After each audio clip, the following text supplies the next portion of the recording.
Episode 2 की शुरुआत भी वहीं से होती है जहां हमें फी यांग की सोल को दिखाया जाता है जिसे गोल्डन रून्स प्रोटेक्ट कर रहे होते हैं। आखिर आप लोग भी सोच रहे होंगे कि इतना पावरफुल बंदे ने खुद को सेक्रीफाइस क्यों करा। इसका जवाब है उसकी फाउंडेशन। उसकी फाउंडेशन इतनी मजबूत नहीं थी कि वो हेवंस का मुकाबला कर सके। बहरहाल अगर तुमने एपिसोड 1 नहीं देखा तो लिंक इन द डिस्क्रिप्शन जरूर से एक बार देख लो। इसलिए उसने एक नई शुरुआत करने का फैसला किया ताकि पिछली जिंदगी की सारी गलतियों को ना दोहराए और खुद की फाउंडेशन को इतना पावरफुल कर सके हेवन तक का मुकाबला कर ले। अगले सीन में हमें रिनकार्नेशन रियल्म को देखते हैं। वहाँ पर हमें एक शैडो डीमन को भी दिखाया जाता है जो उसकी सोल को डिवॉल्व करने की कोशिश कर रहा था, मगर ग्रेट एक्सपेंशन टेक्निक की वजह से गोल्डन रून्स उसे प्रोटेक्ट कर रहे होते हैं और वो फे यांग की सोल को पूरे 15 सालों के लिए प्रोटेक्ट करते हैं। और अब 15 सालों के इस लंबे अरसे के बाद उसकी सारी मेमोरीज उसके पास वापस आ जाती हैं और उसे पता चलता है कि अब वो रिनकार्नेट हो चुका है एक बॉडी के अंदर। और जिस बॉडी में वो रिनकार्नेट हुआ है अभी वो बंदा क्लास में बैठा हुआ होता है और वो बंदा ली फैमिली का यंग मास्टर होता है। और अब 15 सालों के बाद उसकी मेमोरीज वापस आ चुकी थी और जिस बंदे की बॉडी में उसका रिनकार्नेशन हुआ था उसका नाम ली युनशाओ होता है। और आगे से हम फी यांग को युनशाओ के नाम से ही बुलाएंगे। वेल क्लास में युनशाओ नींद की झपकियां ले रहा था और ये टीचर भी देख रही थी और वो गुस्से से आकर कहने लग दिया है कि तुम यहाँ पर क्या कर रहे हो, या सारा दिन तुम क्लास में सोते रहते हो और दूसरों को भी डिस्टर्ब कर रहे हो। और दोस्तों इस टीचर का नाम है लियाओ युनशैंग और उसने कहा कि मैं तुमसे कुछ क्वेश्चन करती हूँ और उसका तुमने सही से आंसर करना है। बताओ कि मिस्टिक वेपन्स को फोर्ज करने के लिए कितने मेथड्स होते हैं टोटल। तो युनशाओ फौरन बोला कि total 48 basic forging methods techniques होती हैं। और उसका जवाब सुनकर सभी क्लास के बच्चे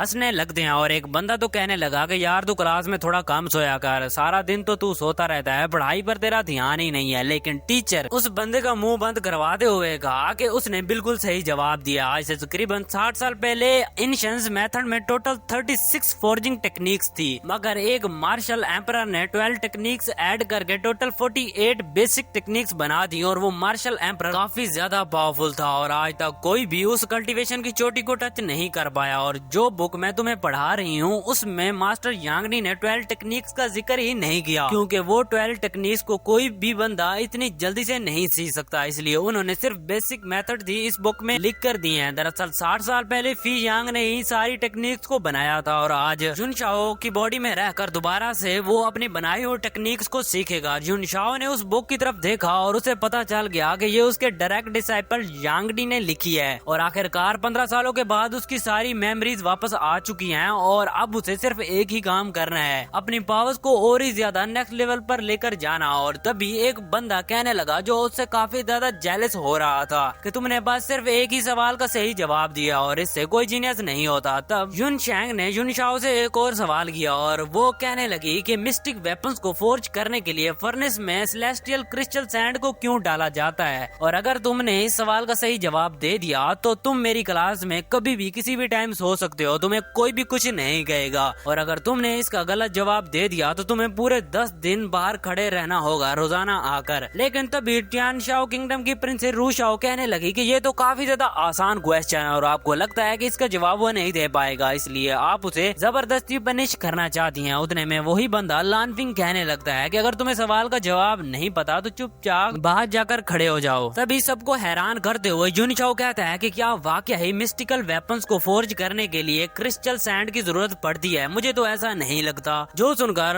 वो बंदा फिर से हंसने लगता है और कहने लगा कि फर्नेस के टेम्परेचर को कंट्रोल करने के लिए सेलेस्टियल क्रिस्टल सैंड की जरूरत पड़ती है और उसे ऐड करना काफी ज्यादा जरूरी है, तुम्हें इतना भी नहीं पता। लेकिन युनशाओ कहता है कि कोई नौसिखा ही क्रिस्टल सैंड का यूज करेगा, लेकिन सबसे ज्यादा जो जरूरी चीज है वो है तुम्हारी खुद का कंट्रोल अपनी फ्लेम्स पर, क्योंकि अगर तुम अपनी फ्लेम्स को कंट्रोल कर सकते हो तो तुम्हें क्रिस्टल सैंड की जरूरत ही नहीं पड़ेगी। इसके बाद युनशैंग उसे एक और सवाल कर दिया कि रेड डिफाइन कॉपर और रेडिएंट गोल्ड को एक साथ मिक्स किया जाए तो सेलेस्टियल क्रिस्टल सैंड क्यों फेल हो जाती है। युनशाओ जवाब देते हुए कहता है कि रेड डिफाइन कॉपर एक ऐसी मेटल है जिसमें फायर की सील होती है, जबकि celestial crystal sand water elegant है। क्योंकि ये दोनों चीजें एक दूसरे के अपोजिट चलती हैं तो इसलिए फोर्जिंग फेल हो जाती है। और फिर वो आगे बताता है कि अगर क्रिस्टल सैंड की नमी को पहले ही सुखा दिया जाए तो फोर्जिंग कभी फेल नहीं होगी। वेल टीचर युनशैंग को भी इस मसले का हल नहीं पता था और वो भी इसी मसले का हल पिछले 3 महीनों से ढूंढ रही थी और आज युनशाओ ने उसे काफी इजीली डिस्क्राइब कर दिया। सभी के चेहरे कंफ्यूज थे, हालांकि टीचर भी काफी कंफ्यूज थी और उसके बाद जुन शाओ वहाँ से बाहर चला जाता है और इसी के साथ सभी लोगों की क्लास भी खत्म हो जाती है और सब लोग यही सोच रहे थे कि आखिर उसने इतने एक्यूरेट जवाब कैसे दे दिए। तब भी लैन फेंग कहने लगा जुन शाओ कुछ ज्यादा ही हवा में उड़ रहा है, इसको तो सबक सिखाना पड़ेगा। और इसके बाद हमें एकेडमी के बाहर का सीन दिखाया जाता है जहाँ पर मार्शल एम्परर फी यांग का बहुत ही ज्यादा मैसिव स्टैचू बनाया गया था और इसे बनाया था उसके डायरेक्ट डिसाइपल यांग डी ने। अपनी पुरानी लाइफ का स्टैचू देखकर जुन शाओ कहने लगा यांग डी मुझे अभी तक नहीं बोला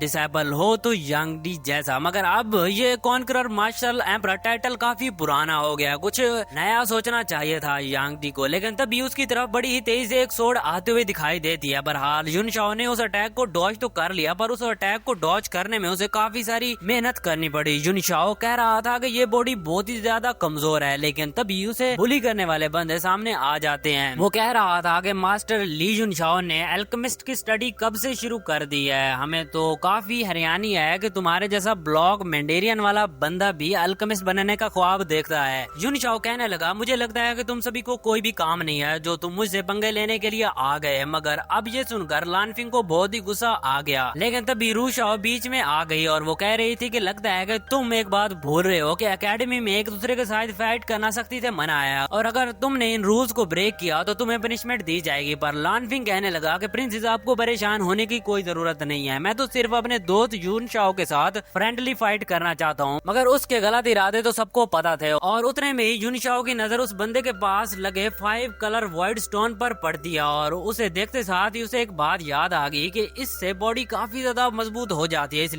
इसलिए वो लानफिंग से कहने लगा कि मैं तुमसे फाइट करने के लिए तैयार हूँ, मगर एक शर्त पर, अगर तुम हार गए तो तुम्हारा ये जेड पेंडेंट मेरा हो जाएगा। ये सुनते साथ ही लानफिंग को बहुत ही ज्यादा गुस्सा आने लगा।